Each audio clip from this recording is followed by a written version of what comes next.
Haleluya, puji nama Tuhan. Kembali lagi dalam Renungan 79. Pada hari ini kita telah tiba dalam Hakim-Hakim pasal yang pertama. Hakim-Hakim pasal yang pertama ini adalah kejadian setelah kejadian Yosua. Dan dalam seluruh Hakim-Hakim ini menceritakan bagaimana kegagalan Israel, kegagalan demi kegagalan. Mengapa bangsa Israel mengalami kegagalan tersebut akan kita lihat dan telah dituliskan dalam pasal yang pertama dan pasal yang kedua. Nah, sebelum kita melihat dalam Hakim-Hakim pasal yang pertama, kita akan melihat dulu dalam Ulangan 20 ayat 16 sampai ke 17. Di sini ada perintah Tuhan yang Tuhan berikan kepada bangsa Israel setelah mereka tiba di tanah Kanaan. Apa yang Tuhan perintahkan kepada mereka? Yang Tuhan perintahkan kepada bangsa Israel adalah, saya bacakan ayat 16. Tetapi dari kota-kota bangsa-bangsa itu yang diberikan Tuhan Allahmu kepadamu menjadi milik pusakamu, janganlah kau biarkan hidup apapun yang bernafas, melainkan kau tumpah sama sekali, yakni orang Het, orang Amori, orang Kanaan, orang Feris, orang Hewi, dan orang Yebus, seperti yang diperintahkan kepadamu oleh Tuhan. Jadi di sini Tuhan memberikan suatu perintah kepada bangsa Israel untuk menumpas habis bangsa-bangsa lain. Dan di sini dituliskan orang Kanaan itu juga harus ditumpas. Tetapi apa yang mereka perbuat setelah mereka tiba di tanah Kanaan adalah mereka tidak melakukan apa yang telah diperintahkan Tuhan. Karena apa? Karena mereka menyisakan orang-orang Kanaan untuk tinggal bersama-sama dengan mereka. Jadi akan saya bacakan ayat pasal yang pertama, ayat 24 sampai yang ke-33. Setelah orang Israel menjadi kuat, mereka membuat orang Kanaan itu menjadi orang Rodi dan tidak menghalau mereka sama sekali. Suku Efraim pun tidak menghalau orang Kanaan yang diam di Gezer, sehingga orang Kanaan itu tetap diam di tengah-tengah mereka di Gezer.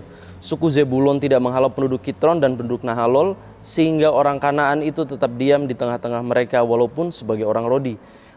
Suku Asyir tidak menghalau penduduk Ako, penduduk Sidon serta Halab, Akzib, Helba, Afek dan Rehob, sehingga orang Asyir itu diam di tengah-tengah orang Kanaan, penduduk asli di negeri itu, sebab orang-orang itu tidak dihalaunya. Suku Naftali tidak menghalau penduduk Bet Semes dan penduduk Bet Anat, sehingga mereka diam di tengah-tengah orang Kanaan, penduduk asli negeri itu, tetapi penduduk Bet Semes dan penduduk Bet Anat itu menjadi orang Rodi bagi mereka. Nah, ini perbuatan mereka. Tuhan memerintahkan orang Israel setelah tiba di sana mereka harus membasmi orang-orang Kanaan. Tetapi kita melihat di sini ada berbagai suku, dari suku Naftali, suku Zebulon, suku Efraim, mereka masih menyisakan orang-orang Kanaan dan mereka tinggal dan bergaul bersama orang-orang Kanaan tersebut. Kenapa Tuhan melarang mereka untuk tinggal bersama-sama dengan orang Kanaan? Mengapa Tuhan memerintahkan mereka untuk membasmi orang Kanaan itu ditumpas habis? Karena Tuhan sudah tahu ketika mereka bergaul dengan orang-orang Kanaan, mereka tinggal bersama-sama dengan orang Kanaan, mereka akan masuk ke dalam yang disebut dengan ritual-ritual mereka, penyembahan berhala mereka. Karena orang Kanaan terkenal dengan penyembahan berhala yang sangat jahat di mata Tuhan, dan perbuatan jahat mereka sangat-sangat banyak. Ketika mereka melakukan penyembahan berhala, mereka menyembah kepada dewa-dewa mereka, mereka mempersembahkan anak-anak mereka untuk dibakar, untuk dibunuh, untuk dipersembahkan kepada dewa-dewa mereka, dan itu adalah perbuatan jahat. Jangan sampai perbuatan jahat ini tertular kepada bangsa Israel. Oleh sebab itu Tuhan memerintahkan bangsa Israel untuk menumpas habis. Dan apa yang terjadi ketika mereka membiarkan orang-orang Kanaan itu hidup di tengah-tengah mereka? Seperti yang Tuhan perkirakan dalam Hakim-Hakim 2 ayat yang kedua dan 17. Tetapi janganlah kamu mengikat perjanjian dengan penduduk negeri ini. Mesbah mereka haruslah kamu robohkan. Lalu Tuhan bertanya, tetapi kamu tidak mendengarkan firman-Ku. Mengapa kamu berbuat demikian? Tetapi juga para hakim itu tidak mereka hiraukan, karena mereka berzina dengan mengikuti Allah lain dan sujud menyembah kepadanya. Mereka segera menyimpang dari jalan yang ditempuh oleh nenek moyangnya, yang mendengarkan perintah Tuhan, mereka melakukan yang tidak patut. Nah, di sini kita melihat akhirnya lambat laun, pelan-pelan, karena mereka membiarkan orang-orang Kanaan tinggal bersama-sama mereka, akhirnya mereka pun ikut masuk ke dalam penyembahan berhala, seperti yang diperkirakan Tuhan. Dan ketika mereka masuk dalam penyembahan berhala, berarti Tuhan harus menghukum mereka. Penghukuman harus dijatuhkan kepada mereka, karena mereka telah berbuat jahat di mata Tuhan. Sedangkan Tuhan ketika Tuhan memberikan tanah perjanjian, itu Tuhan ingin membuat bangsa Israel itu menjadi bangsa yang kuat, bangsa yang terpilih, bangsa yang kudus. Tetapi karena mereka melakukan kesalahan itu, mereka tidak melakukan perintah Tuhan secara total, mereka tidak melakukan perintah Tuhan secara menyeluruh. Akhirnya apa? Kesalahan mereka itu menimpa mereka. Kesalahan mereka itu akhirnya membuat mereka terjatuh. Nah, tujuan Tuhan untuk menguduskan orang Israel daripada orang-orang atau bangsa-bangsa lain adalah supaya apa? Supaya mereka jauh daripada dosa. Dan supaya mereka dapat menyembah Tuhan yang benar dengan cara yang benar. Nah, di sini kesalahan orang Israel, bangsa Israel pada waktu itu adalah mereka mengurangi firman Tuhan. Mereka mentoleransi orang-orang lain dengan mengorbankan firman. Dalam Ulangan 12 ayat 32, Tuhan mengatakan, segala yang kuperintahkan kepadamu haruslah kamu lakukan dengan setia. Janganlah engkau menambahinya atau menguranginya. Nah, di sini Tuhan mengatakan, firman itu tidak boleh ditambah dan tidak boleh dikurangi. Jadi apa yang bisa kita pelajari di sini? Yang bisa kita pelajari di sini adalah jangan seperti bangsa Israel yang mengurangi firman atau menambahi firman. Jadi apapun yang kita dengar, ketika kita mendengarkan firman Tuhan, ketika kita sudah tahu kebenaran firman Tuhan, jangan kita menguranginya demi dosa-dosa yang kita punya. Kita tidak mau melepas dosa-dosa kita, itu tidak boleh.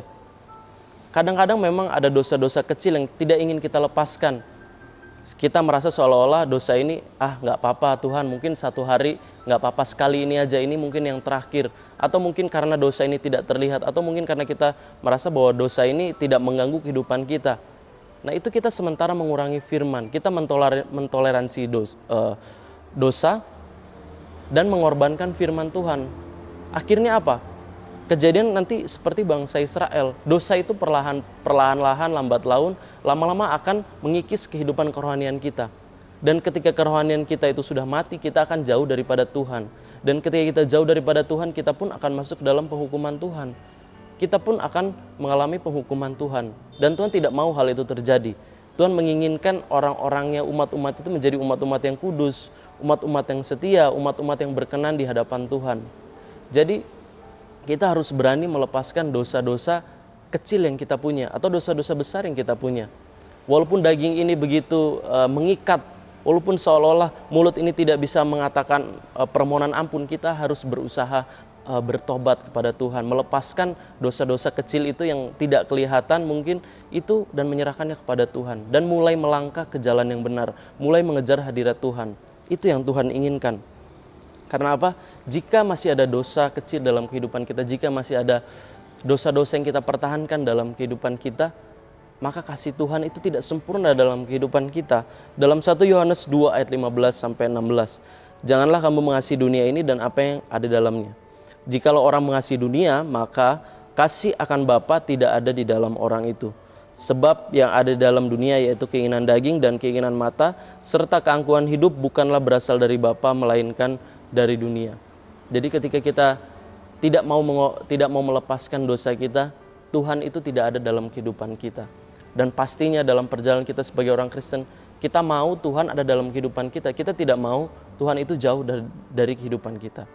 Jadi mulai hari ini kita harus belajar untuk melepaskan dosa-dosa yang kita miliki, yang mungkin tidak diketahui orang lain atau mungkin diketahui orang lain. Dan kita harus bertobat, melepaskan itu, menanggalkan semua itu dan berjalan ke jalan yang benar. Karena apa? Karena dosa harus dihukum. 1 Yohanes 2 ayat yang ke-17, dan dunia ini sedang lenyap dengan keinginannya. Dunia akan lenyap dengan keinginannya. Jika dosa itu juga akan lenyap.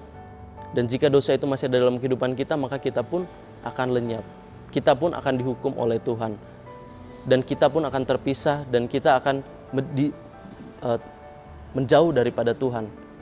Dan itu tidak kita inginkan dalam kehidupan kita. Jadi kita harus menjaga kehidupan kita, menjaga kekudusan kita, jangan mengurangi firman hanya karena kesenangan kita, atau jangan menambahi firman. Firman itu sudah sempurna. Lakukan apa yang kita dengar dari Alkitab, lakukan apa yang kita terima dari firman Tuhan itu sesuai dengan perintahnya dan jalani dengan mengucap syukur, dengan ucapan syukur. Puji nama Tuhan, inilah renungan hari ini. Kita akan berdoa. Terima kasih Tuhan, terpujilah namamu, Engkau Tuhan yang Maha Kuasa.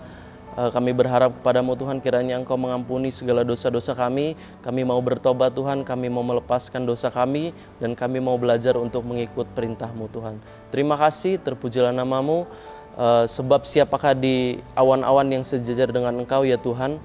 Ya Tuhan, Engkau Allah semesta alam, Engkau kuat ya Tuhan, dan kesetiaan-Mu ada di sekelilingmu. Kami percayakan kuasa-Mu, kami percayakan kekuatan-Mu yang melindungi kami semua. Dalam nama Tuhan Yesus Kristus, haleluya, amin.